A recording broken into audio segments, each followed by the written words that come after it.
PGR এর প্রতিষ্ঠাবার্ষিকীর এই দিনে আমার জীবনের সবচেয়ে শোকাবহ এবং হৃদয় বিদারক ঘটনা আমার পিতা বাংলাদেশের স্বাধীনতার ঘোষক প্রেসিডেন্ট জিয়াউর রহমানের শাহাদাতের কথা মনে পড়ছে।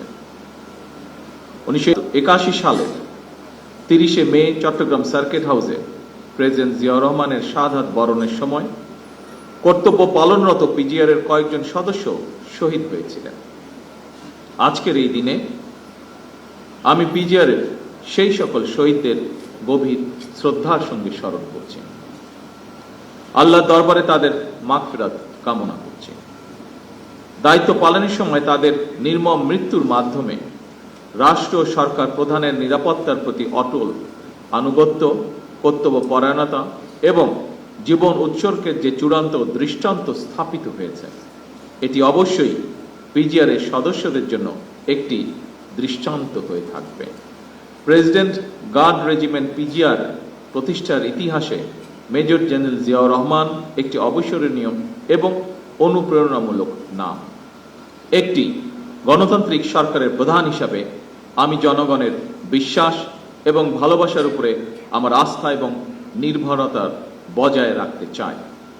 সুতরাং নিরাপত্তা কৌশল যাতে সরকার প্রধান থেকে জনগণ থেকে দূরে ঠেলে না দেয়, সেদিকে বিশেষভাবে লক্ষ্য রাখার জন্য আমি আপনাদের প্রতি বিশেষভাবে আহ্বান জানাই।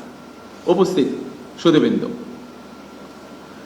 সশস্ত্র বাহিনীর পাশাপাশি পিজিআর কিংবা এসএসএফ এর মতন সফিস্টিকেটেড বাহিনীগুলোকেও সরকার আরো আধুনিকায়নের পরিকল্পনা গ্রহণ করেছে। এই বিষয়ে যথা নিয়মে পদক্ষেপও গ্রহণ করা হচ্ছে। আমি বিশ্বাস করি, সশস্ত্র বাহিনী যদি দেশপ্রেমে উদ্বুদ্ধ হয়ে কঠোর নিয়মবর্তিতা অনুসরণ এবং পেশাদারিত্ব বজায় রাখেন, তাহলে দেশের সার্বভৌমত্ব আর কখনোই হুমকির সম্মুখীন হবে না বলে আমি বিশ্বাস করি, ইনশাআল্লাহ।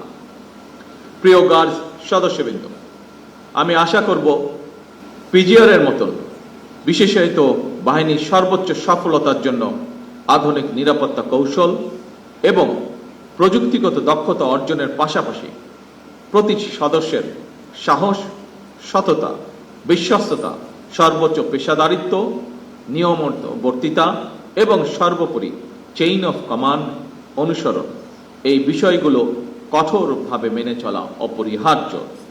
পরিশেষে পিজিআর এর গৌরবময় প্রতিষ্ঠা বার্ষিকীর এই দিনে আমি আপনাদের সকলের সুস্বাস্থ্য, মঙ্গল এবং উত্তরোত্তর সমৃদ্ধি কামনা করে আমার বক্তব্য শেষ করছি। আল্লাহ আমাদের সকলের সহায় হন।